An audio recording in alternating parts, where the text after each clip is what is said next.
कि सज्जन की और धर्मात्मा की रक्षा करो। हिंसा से अहिंसा की रक्षा होती है। ये अन्य दर्शनों में तो है ही, जैन दर्शन में भी ऋषभदेव ने एक और पिछी दी है, तो उन्हीं ऋषभदेव ने एक और तलवार भी दी है। तलवार जब भी उठेगी किसी ना किसी को काटेगी, मारेगी। ये ऋषभदेव भी जानते थे, तलवार जब भी चलेगी किसी ना किसी को, ये ऋषभदेव भी जानते थे। लेकिन ऋषभदेव ये भी जानते थे कि पिछी जैसी कोमल हृदय का धारण करने वालों को इस दुनिया में तलवार के अलावा कोई दूसरा रक्षा करने वाला नहीं है। पिछी की रक्षा तलवार से ही हो सकती है, होती आई है और होगी।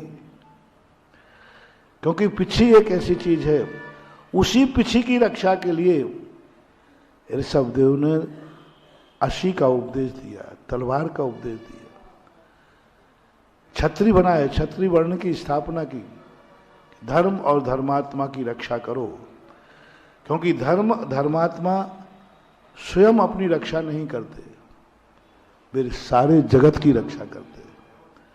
धर्म और धर्मात्मा का सबसे बड़ा गुण होता है कि वे स्वयं पर कितनी बड़ा संकट आ जाए, स्वयं रक्षा नहीं करते,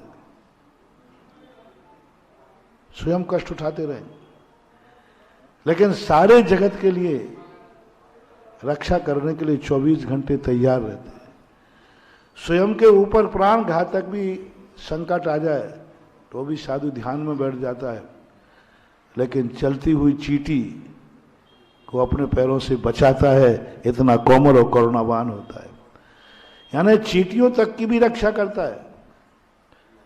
तो महानुभाव, जो साधु सारे जगत की रक्षा करता है, उस साधु की रक्षा तुम्हें करना है। ये ऋषभदेव का उपदेश है। और तुम्हारे द्वारा रक्षा करने का जो साधन है वो साम दंड भेद नीतियों से अपनाया जाता है। उसको हम ये नहीं कह सकते कि उनको भी तुम पीछे से समझाओ। उनको जिस भाषा में समझते हो, गृहस्थ उनको उस भाषा में समझाना चाहिए, और गृहस्थ का कर्तव्य होता है, ऐसा माना चाहिए। नमोस्तु महाराज जी, नमोस्तु महाराज जी, रेखा जैन महाराज जी, इच्छा में महाराज जी। गौरव जैन ललितपुर। महाराज जी, कर्मों के अस्तित्व को कैसे जाने? कर्मों